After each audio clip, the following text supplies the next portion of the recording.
YCP నేత అంబటి రాంబాబుకు జయేంద్ర ఉద్యమ నాయకుడు తురగ శ్రీరామ్ హెచ్చరిక జారీ చేశారు. ప్రజలను తప్పుదోవ పట్టించే వ్యాఖ్యలు మానుకోవాలని, లేకుంటే ప్రజాస్వామ్యబద్ధంగా తీవ్రంగా ప్రతిస్పందిస్తామని పేర్కొన్నారు. రాజకీయాల్లో బాధ్యతాయుతమైన వైఖరి అవలంబించాలని తురగ శ్రీరామ్ సూచించారు. జయాంధ్ర ఆంధ్రప్రదేశ్ రాష్ట్రంలో కుట్రపూరిత రాజకీయాలు జరుగుతున్నట్టు చాలా స్పష్టంగా కనిపిస్తోంది. ఎందుకంటే నిన్న విజయవాడలో ఒక రౌండ్ టేబుల్ సమావేశం నిర్వహించారు. అది కూడా రావణ్ అనే ఒక యూట్యూబర్కి సంబంధించిన విషయంలో ఉపా చట్టం పెట్టారని చెప్పి దానికి వ్యతిరేకంగా రౌండ్ టేబుల్ సమావేశం పెట్టారు. అయితే రౌండ్ టేబుల్ సమావేశం వాళ్ళు ఏం పెట్టారంటే ప్రజల హక్కుల కోసం పోరాడితే ఉపా చట్టాలు పెడతారా అని. అసలు రావణ నేతను ప్రజల హక్కుల కోసం పోరాడిన వాడే కాదు.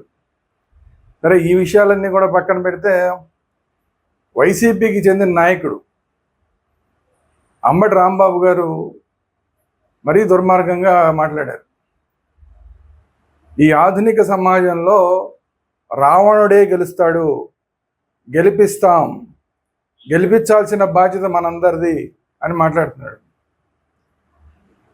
అంటే రావణాసురుడిని గెలుస్తాడు, గెలిపిస్తాం, గెలిపించాల్సిన బాధ్యత మనందరి మీద ఉందని వైసీపీ నాయకుడు అంబటి రాంబాబు చెప్పాడంటే ఇది వైసీపీ పార్టీ చెప్పినట్టు లెక్క. అంటే వైసీపీ పార్టీ ఏం చెప్తుంది? రావణాసురుడు ఏం చేశాడు? సీతాదేవిని చెరబట్టాడు. అంటే ఈ వైసీపీ వాళ్ళు అంబటి రాంబాబు ఏం చెప్తున్నారు? ఆంధ్రప్రదేశ్ రాష్ట్రంలో ఆడవాళ్ళని చెరబట్టే వాళ్ళందరినీ కూడా మేము సపోర్ట్ చేస్తాం, వాళ్ళందరినీ కూడా గెలిపిస్తాం. అంటే ఇలాంటి చెరబట్టే వాళ్ళందరినీ కూడా రేపు ఎమ్మెల్యేలుగా నిలబెడతామని చెప్తున్నారా? గెలిపించాల్సిన బాధ్యత కూడా మనందరినీ చెప్తున్నారా? గెలుస్తారు, గెలిపిస్తాం, గెలిపించాల్సిన బాధ్యత మనందరినీ అని చెప్తున్నారంటే ఇలాంటి రేపులు చేసేవాళ్ళు, ఆడవాళ్ళని చెరబట్టే వాళ్ళని, లేదంటే రావణాసురుడిలాగా దుర్మార్గాలు చేసే వాళ్ళందరినీ రేపు ఎమ్మెల్యేలుగా నిలబెట్టి వాళ్ళందరినీ కూడా నాయకులుగా గెలిపిస్తాం, ఈ రాష్ట్రాన్ని రావణ రాజ్యంగా మారుస్తామని చెప్తున్నారా అనేది ఇప్పుడు అర్థం కాని విషయం. కాబట్టి మేము జయాంధ్ర నాయకులుగా ఈ ఆంధ్రప్రదేశ్ రాష్ట్రాన్ని కల్లోలం చేయాలని ఏ పార్టీ కానీ వ్యక్తులు కానీ ప్రయత్నం చేస్తే ఎట్టి పరిస్థితుల్లో యాక్సెప్ట్ చేసే పరిస్థితి ఉండదు. ఇప్పుడు వైసీపీ పార్టీ అదే దిశగా వెళ్తున్నట్టు కనిపిస్తోంది. రాష్ట్రాన్ని అల్లకల్లోలం చేయాలి, ఇక్కడున్న ప్రభుత్వాన్ని పడగొట్టాలి. రాజకీయ పరంగా మీరు ఏదైనా చేసుకుంటే మాకేం అభ్యంతరం లేదు, రాజకీయ విమర్శలు వాటికి మాకేం అభ్యంతరం. కానీ ఈ రాష్ట్రాన్ని రావణ రాజ్యంగా చేసే ప్రయత్నాలు చేస్తున్నారు చూసారా, దీన్ని మాత్రం ఎట్టి పరిస్థితుల్లోనూ జయాంధ్ర ఉద్యమ నాయకులుగా మేము ఎట్టి పరిస్థితుల్లోనూ యాక్సెప్ట్ చేయం. దీనికి ఖచ్చితంగా అడ్డుపడతాం.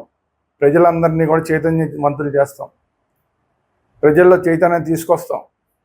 ఆధునిక సమాజంలోనే కాదు, ఏ సమాజంలో అయినా సరే రాముడు సీతానే ఆదర్శం తప్ప రావణాసురుడు ఆదర్శం కాదు అన్న విషయాన్ని మేము ప్రజల్లోకి తీసుకెళ్తాం.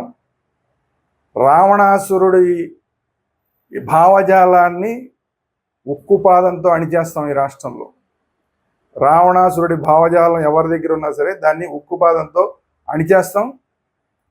ఖచ్చితంగా అంబటి రాంబాబు గారు లాంటి రావణాసురుడిని సమర్థించే, రావణాసుర భావజాలాన్ని సమర్థించే వాళ్ళందరినీ కూడా వీళ్ళు అదుపు తప్పి మాట్లాడితే ఖచ్చితంగా వీళ్ళందరినీ కూడా జైళ్ళల్లో పెట్టించే కార్యక్రమం కూడా ఖచ్చితంగా జయాంధ్ర నాయకులుగా మేము తీసుకుంటాం.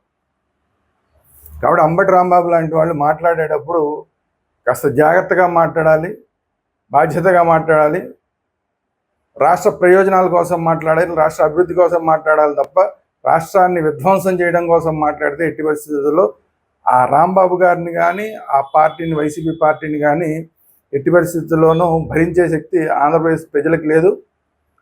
మళ్ళీ ఇంకొకసారి చెప్తున్నాం, రావణాసురుడు ఎట్టి పరిస్థితుల్లోనూ ఏ యుగంలో అయినా సరే రావణాసురుడే ఓడిపోతాడు, రాముడే గెలుస్తాడు. సీత మహాసాధ్విగా చక్కగా ఉంటుంది తప్ప అడ్డమైన తిరుగుళ్ళు తిరిగే వాళ్ళందరూ ఆదర్శాలు కాదు, అడ్డమైన మాటలు మాట్లాడే రావణ లాంటి వాళ్ళు ఆదర్శం కాదు. అసలు రావణ భావజాలాన్ని ఖచ్చితంగా ఆంధ్రప్రదేశ్ రాష్ట్రం నుంచి పూర్తిగా వెలివేసేదాకా కూడా మేము పోరాటం చేస్తామని చెప్పి జయాంధ్ర నాయకులుగా చెప్తున్నాం. జయాంధ్ర.